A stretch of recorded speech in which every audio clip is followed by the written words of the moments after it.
రాష్ట్ర వ్యాప్తంగా ప్రతి 3వ శనివారం ప్రతిష్టాత్మకంగా నిర్వహిస్తున్న స్వచ్ఛాంధ్ర స్వర్ణాంధ్ర కార్యక్రమంలో భాగంగా ఈ నెల 18న ముఖ్యమంత్రి నారా చంద్రబాబు నాయుడు నిడదవోలు పర్యటనకు రానున్నారని రాష్ట్ర పర్యాటక సాంస్కృతిక సినిమాటోగ్రఫీ శాఖ మంత్రి కందుల దుర్గేష్ వెల్లడించారు.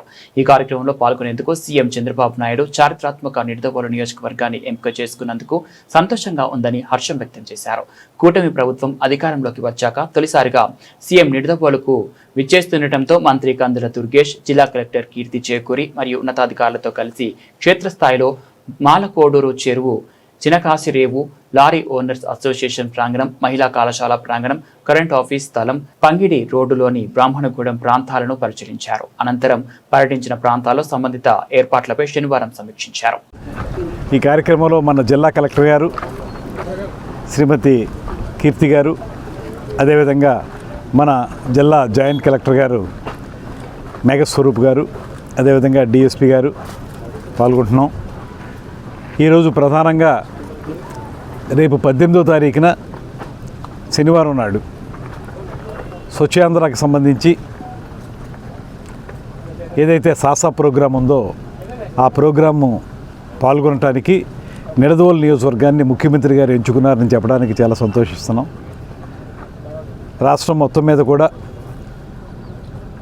పరిశుభ్రత, నీటి భద్రత, నీటి సంరక్షణ ఇలాంటి అనేక కార్యక్రమాలని మధ్యకాలంలో చేపడుతున్నటువంటి సందర్భం మనందరికీ తెలుసు. ఒక పక్కన మనకి నీటి సంరక్షణ కార్యక్రమాలు జరుగుతున్నాయి. మరో పక్కన ప్రతి శనివారం కూడా, ప్రతి 3వ శనివారం థర్డ్ సాటర్డే ఈ స్వచ్ఛాంధ్రకు సంబంధించినటువంటి కార్యక్రమాలను చేపడుతున్నారు. అందులో భాగంగా చారిత్రాత్మక నిడదవోలు పట్టణానికి ముఖ్యమంత్రి గారు 18న వస్తున్నారు. ఆ సందర్భంగా ఎక్కడెక్కడ ఏ కార్యక్రమాలు చేయాలనేటువంటి అంశాల మీద కలెక్టర్ గారు, జాయింట్ కలెక్టర్ గారు, మున్సిపల్ ఆర్డీ గారు, డిఎస్పీ గారు అందరం కలిసి విజిట్ చేయడం జరిగింది.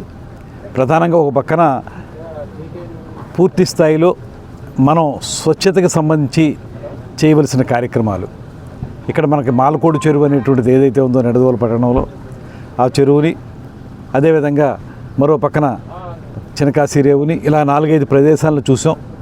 అక్కడ ఉన్నటువంటి స్వచ్ఛతా కార్యక్రమాలు ఏం చేయాలనేటువంటి దాని మీద కూడా పూర్తిగా ఆలోచిస్తున్నాం.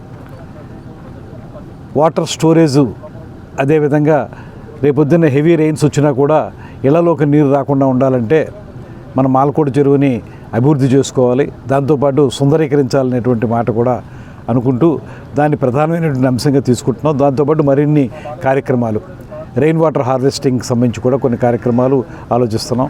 ఆ కార్యక్రమాన్ని చేసుకుని ప్రజావేదికని, ఇప్పుడు మనం కూర్చున్న ప్రదేశంలో ప్రజావేదికని ఏర్పాటు చేయాలని, ఆ తర్వాత ఏ నియోజకవర్గానికి వెళ్ళినా, ఏ జిల్లాకి వెళ్ళినా అక్కడ ఖచ్చితంగా ముఖ్యమంత్రి గారు కార్యకర్తల సమావేశం నిర్వహిస్తారు.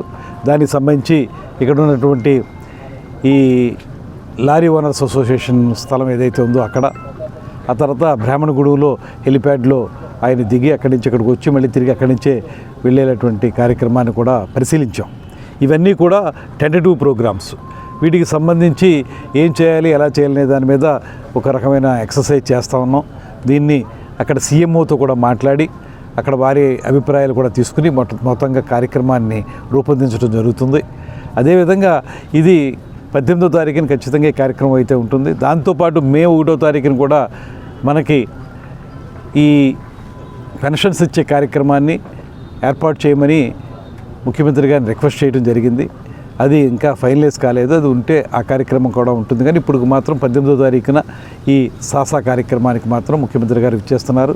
ఈ సందర్భంగా కూటమి నాయకులకి, కార్యకర్తలకి అందరికీ కూడా నేను మనవి చేసేది ఏంటంటే, ఒక అభివృద్ధి కార్యక్రమాన్ని ప్రారంభించడానికి వస్తున్నందువల్ల ముఖ్యమంత్రి గారికి ధన్యవాదాలు తెలియజేస్తూ, పెద్ద ఎత్తున మనం ఈ కార్యక్రమాన్ని విజయవంతం చేయడం ద్వారా ప్రపంచం అందరికీ కూడా మనం స్వచ్ఛత విషయంలో ఎంత మంచి కార్యక్రమాలు చేపడుతున్నామో అర్థం చేసుకోవడానికి వీలుంటుందనేటువంటి వాటిని తెలియజేస్తూ, అందరూ ఈ కార్యక్రమాల్లో పాల్గొనాలని, క్రమశిక్షణతో ఉండాలని మిమ్మల్ని అందరినీ కోరుకుంటూ ఈ కార్యక్రమాన్ని విజయవంతం చేయాల్సిందిగా మరొక మారు కోరుతున్నాను.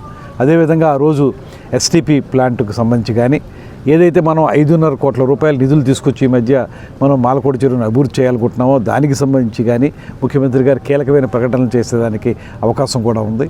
అది కూడా అందరూ పరిగణలోకి తీసుకోవాలని చెప్పి మనం ఒకసారి కోరుకుంటూ సెలవు తీసుకుంటున్నాను.